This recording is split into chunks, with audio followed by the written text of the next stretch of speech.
نبی پاک علیہ السلام کا ظاہری وجود بھی سارا اس بات کی دلیل ہے کہ حضور اللہ کے رسول ہے۔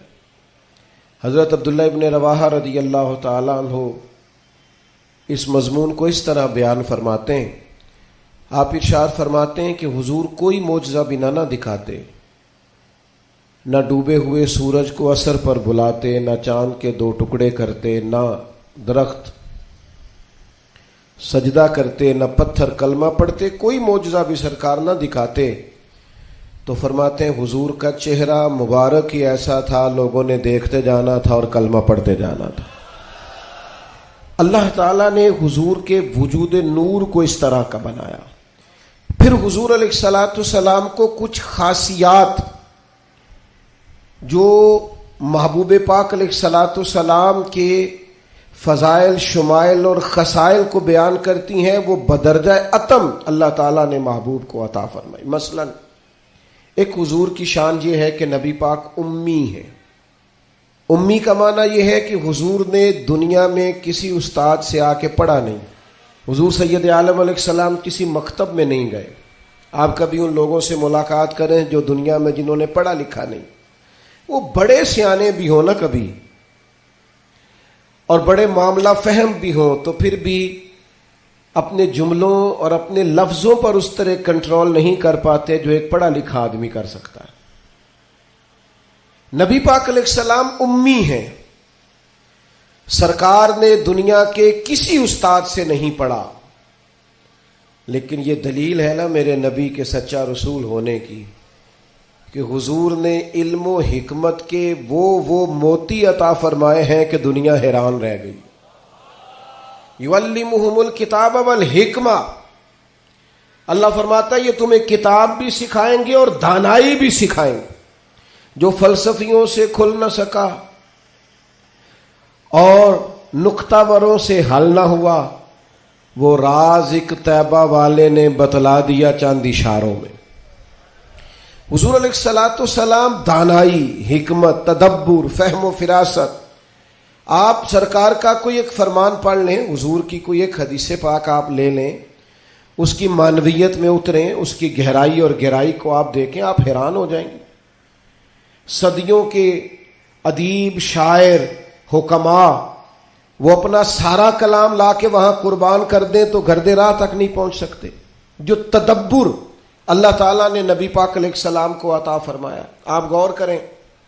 حضور مدینہ طیبہ تشریف لائے، اب پیار کرنے والا ہر آدمی ہی قابل اکرام ہوتا ہے۔ محبتوں کا خراج ہمیشہ انسان کو قرضدار رکھتا ہے۔ میرے جیسے چھوٹے آدمی سے جب لوگ پیار کرتے ہیں تو اپنی گردن جھکی ہوئی نظر آتی ہے کہ بوجھ زیادہ ہے، اس قابل نہیں ہے جتنی محبتوں کا سامنا ہے۔ تو اب سب محبت کرنے والوں کی دل جوئی کرنا، ان کے معیار پر پورا اترنا، ان کے معاملات کو دیکھنا، یہ آسان کام نہیں ہوتا۔ کسی درویش نے کہا تھا میں دوست تھوڑے بناتا ہوں، اس لیے کہ دوست زیادہ ہوں تو حقوق بھی زیادہ ہوتے ہیں، تو میں اتنی وسعت نہیں رکھتا کہ میں سب کے حق ادا کر سکوں۔ نبی پاک علیہ السلام مدینہ طیبہ تشریف لائے تو ہر آدمی کی خواہش ہے حضور میرے گھر آئے، حضور میرے گھر آئے، اور جو بھی وہاں عرض گزار ہے اور پیغام دے رہا ہے، سب کے سینے بھی کھلے ہوئے ہیں، دل بھی کھلے ہوئے ہیں، آنکھیں پلکیں فرش راہ کیے ہوئے، ہر آدمی منتظر ہے کہ محبوب میرے گھر میں آئے۔ بڑا امتحان ہے، کس طرح کر کے سب کی چاہتوں کا جواب دیا جائے۔ تو یہ ذرا دیکھیے، اس امی لقبی محبوب کی حکمت اور دانائی۔ محبوب فرمانے لگے بھی میری جو اونٹنی ہے نا، یہ معمور من اللہ ہے، میں گویا خود نہیں فیصلہ کرتا میں نے کہاں جانا ہے، جہاں اونٹنی بیٹھ جائے گی میں مہمان بن جاؤں گا۔ انداز دیکھیے، نبی پاک علیہ السلام نے نا اونٹنی کی لگامیں اس کی گردن پر ڈال دی۔ اب وہ اونٹنی چلتی جا رہی ہے، تھوڑی آگے جا کے ایک جگہ پہ وہ بیٹھ گئی، لیکن اس کے بیٹھتے ہی حضور اترے نہیں، محبوب بیٹھے رہے۔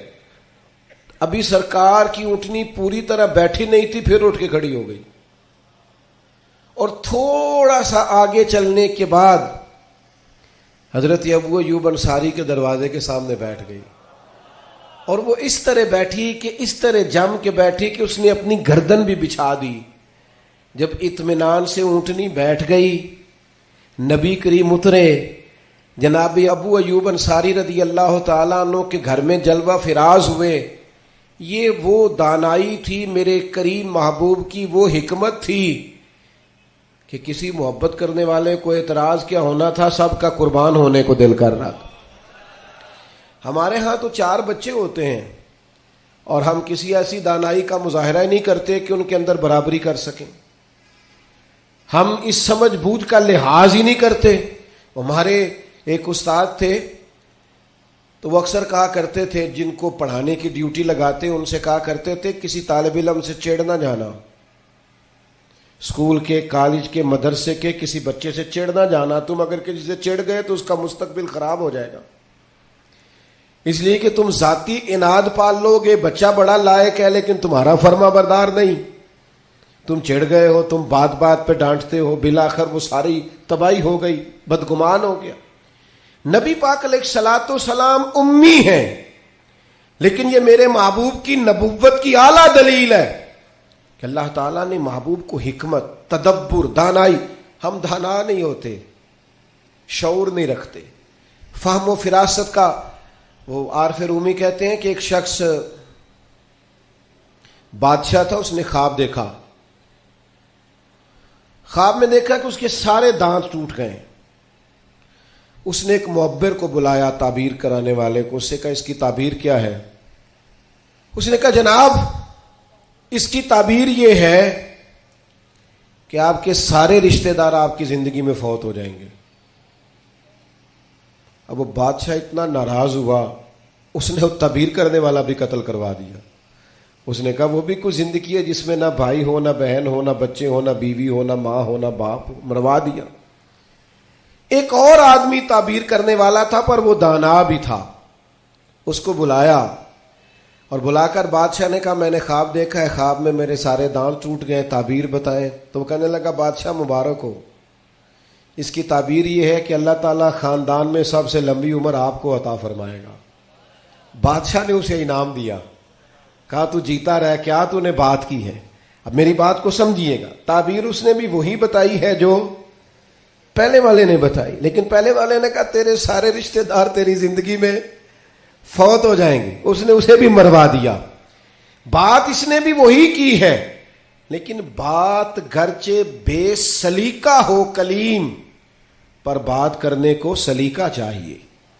آپ بے سلیقہ بات بھی کریں پر سلیقے سے تو کریں، کوئی لہجہ ہی نہیں، حکمت ہی نہیں، کوئی دانائی نہیں۔